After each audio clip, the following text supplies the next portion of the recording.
Hi Ananya. Hi అండి. This is Dev from iDream Media. Hi. So first of all looking gorgeous. Thank you. And మీరు ప్రీవియస్గా Anveshi and ఇంకో cinema వచ్చింది పొట్టేలని release అవ్వలేదు, అదొకటి. అండ్ ఇప్పుడు ఇది. సో మంత్కి ఒక అప్డేట్తో చాలా ట్రెండింగ్గా ఉన్నారు సోషల్ మీడియాలో. సో అండ్ ప్రీవియస్గా రిలీజ్ అయిన పొట్టేల్లో ఒక longest kiss you ever done in previous past films అనమాట. ఒక కిస్ సీన్ చాలా బాగా వైరల్ అవుతుంది. సో ముందు వరకు అది లేదు, అలా చేయలేదు, ఫస్ట్ టైం అలా కిస్ సీన్ చేశారు. సో అలాంటివి ఇందులో ఏమైనా ఎక్స్పెక్ట్ చేయొచ్చా?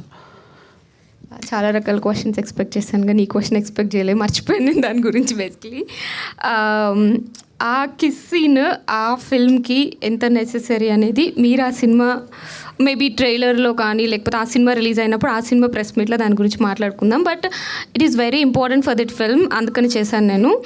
ఈ సినిమా విషయానికి వస్తే ఈ సినిమాలో దర్ ఇస్ ఎవ్రీథింగ్ అండి. There is glamour, there is romantic scenes, there is emotional, horror, everything we have.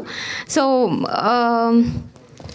ఎలా చెప్పాలి అంటే ఏ సినిమాని బట్టి ఆ సినిమాకి తగ్గ పాత్రలో చేస్తాను అంతే. అంటే స్టార్ట్ మల్లేశం ఆ టైంలో మీరు అన్నారు బౌల్ సీన్స్ నేను అంత ఇంట్రెస్ట్ చూపించను అని చెప్పి అన్నానా? అన్నారు అప్పుడు ఒక ఇంటర్వ్యూలో. శివాతో ఒక ఇంటర్వ్యూ అయింది. సో అప్పుడు చెప్పారు మీరు నేను బౌల్ సీన్లు చేయను అని చెప్పారు డైరెక్ట్గా. సో ఇప్పుడు చూస్తే అది చూసి షాక్ అయ్యాను నేను బేసిక్గా. చాలామంది మీ ఫ్యాన్స్ కూడా అదేంట్రా అంటే రీసెంట్ టైమ్స్లో చాలా బాధపడ్డారు. సో దాని మీద మీ ఒపీనియన్ ఏంటి? బాధపడ్డారా? అయ్యో, ఓకే.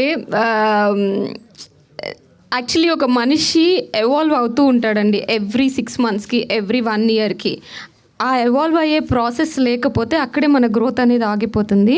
సో నేను అప్పుడు ఇండస్ట్రీకి వచ్చినప్పుడు కొత్త I thought like okay queen Victoria కైండ్లో నేను ఏమి యునో ఎలా చేసిన రోల్స్ మంచిగా మన దగ్గరకు వస్తాయి అని అనుకున్నానేమో, పర్ఫార్మెన్స్ చేస్తే చాలు అని. బట్ పర్ఫార్మెన్స్లో ఇలాంటి కైండ్ ఆఫ్ రోల్స్ కూడా ఒక పార్ట్ అని నాకు అర్థం చేసుకోవడానికి కొంచెం టైం పట్టింది. That's it. ఓకే, మీరు చెప్పారు కదా చాలా పెద్ద సినిమా అవుతుందని. నేను కూడా అనుకున్నాను. I hope to. Thank you. This will be biggest blockbuster in your career and movie Please team. support us. Thank you. Thank you. Srinivas గారు చెప్పండి. నేను కూడా శ్రీకాకుళం నుంచే. ఫస్ట్ ఆఫ్ ఆల్ క్వశ్చన్ ఏంటంటే మీరు ఇవన్నీ మంత్రశాస్త్రంలో ఉండేటివి చెప్తున్నారు కదా. అవునండి.